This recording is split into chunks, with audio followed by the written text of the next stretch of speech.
Sa gitna ng pikhatit pagluluksa, kahit papaano'y tila gumaan daw ang pakiramdam ng pamilya Marcos sa paggulong ng proseso ng hustisya. Kanina, kinasuhan na nila mga sangkot sa hazing na ikinamatay ng kaanak na si Mark Andre. Live mula sa Ramos sa Tarlac, nakatutok si John Consulta. John.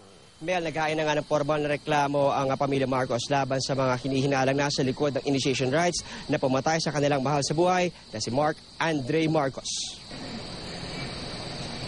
Tulad ng inihaing reklamo ng Cavite PNP, reklamong paglabag sa anti-hazing law at murder din ang inihain ng pamilya Marcos sa mga anilay alam nilang dapat managot sa pagkamatay ni Mark Andre Marcos. Kasama sa nireklamo ng pamilya Marcos, sina Gian Angelo Veluz, ang third-year law student ng San Beda, Alabang. Ang ama nito na si Angelito Veluz, ang may-ari ng farm kung saan daw isinagawa ang initiation rights. Ang kasambahay nila na sina Soledad Sanda at Marlene Godayo. Si Cornelio Marcelo, ang katext ng pinsan ni Andre na nanghihikayat na sumali ito sa fraternity nila. At iba pang John Does ng Lex Leon Fraternitas. Kahit paano, parang gumaan daw ang pakiramdam ng ama ni Andre. Dumaan ako kanina sa kanya. Tinignan ko siya. Sabi ko, anak, ito na yung katarungan.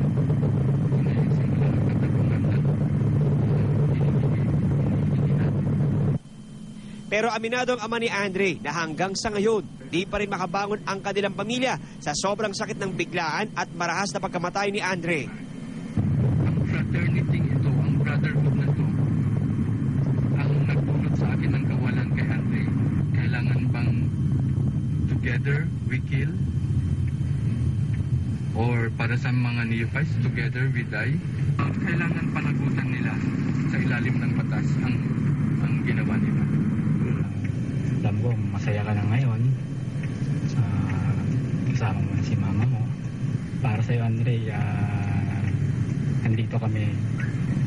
Lahat ng may tutulong namin para sa hustisya mo gagawin ko.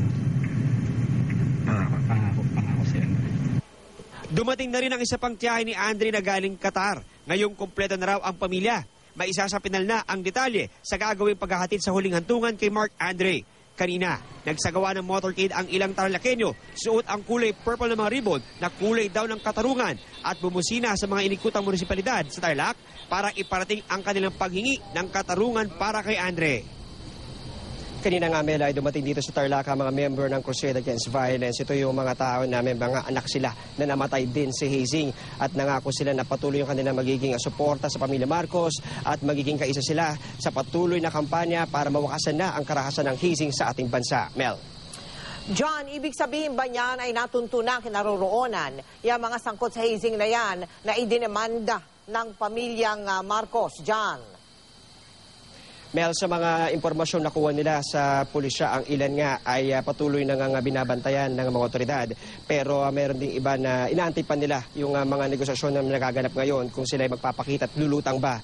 Pero ang isang bagay na kinatutuwa ng pamilya Marcos ay umuusad na raw ang gulong ng hustisya at patuloy na yung paglabas ng mga resulta ng lahat ng kanilang mga ipinapadalangin sa mga nakarang araw para kay Andre Marcos. Mel.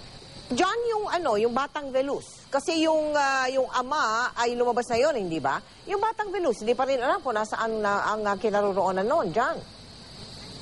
Hanggang ngayon, Mel, patuloy pa rin nilang inaantabayanan itong paglutang nga itong Veluz na ito. Pero patuloy nilang pinangahawakan nga itong pangako ng kanyang ama na ilalabas nga siya sa takdang panahon para nga magbigay ng kanyang statement para malinawan kung ano ba nga talaga nangyari at bakit namatay si Mark Andre Marcos. Mel.